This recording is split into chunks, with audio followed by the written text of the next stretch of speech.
News చూస్తున్నాం. శంషాబాద్ ఎయిర్పోర్ట్లో ప్రస్తుతానికి హై టెన్షన్ వాతావరణం. 3 ఫ్లైట్స్కి బాంబ్ థ్రెట్ కాల్స్ వస్తున్నాయి. ఇటు కానూరు నుంచి హైదరాబాద్ వచ్చే ఒక ఇండిగో ఎయిర్లైన్స్, అలాగే ఫ్రాంక్ఫర్ట్ నుంచి హైదరాబాద్ వస్తున్న లుఫ్టాన్సా ఎయిర్లైన్స్, దాంతోపాటు లండన్ నుంచి హైదరాబాద్ వస్తున్న బ్రిటిష్ ఎయిర్వేస్కి సంబంధించిన ఈ ఫ్లైట్కి కూడా బాంబు బెదిరింపులు వచ్చాయి. మొత్తానికైతే బాంబు పెట్టాము, బాంబు పేల్చబోతున్నాం అని చెప్పేసి ఎయిర్పోర్ట్కి అయితే ఇంటిమేషన్ ఇచ్చారు కొంతమంది. విమానాల్లో బాంబులు ఉన్నాయా లేవా అని చెప్పేసి మొత్తానికి ఎమర్జెన్సీ ల్యాండింగ్, ఒక్కసారి ల్యాండింగ్ అయిన తర్వాత వాటిని ఇటు బాంబ్ స్క్వాడ్ వాళ్ళు తనిఖీ చేస్తారు ఇమీడియట్గా.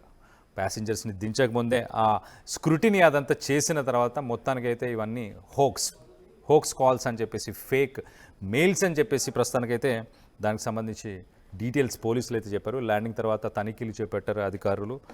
ఒక్కసారి అసలు సిచ్యువేషన్ ఏంటి అక్కడ ఎయిర్పోర్ట్లో ఈ మధ్యకాలంలో మనం చూస్తే డిసెంబర్ 6న కూడా, డిసెంబర్ 6th, డిసెంబర్ 5th, ఇలా ఈ డిసెంబర్లో మొదటి వారం అంతా, December 2nd, December 5th, December 6th. December 2nd Kuwait నుంచి హైదరాబాద్కి ఒక ఇండిగో ఫ్లైట్ వస్తుండే, దాన్ని కూడా ముంబైకి డైవర్ట్ చేసేశారు. ఈ బాంబుకి సంబంధించి థ్రెటనింగ్స్ వచ్చినాయని చెప్పేసి. డిసెంబర్ 5thలో కూడా దుబాయ్ టు హైదరాబాద్ ఎమిరేట్స్కి సంబంధించిన ఒక ఫ్లైట్కి కూడా బాంబ్ థ్రెట్స్ వచ్చాయి.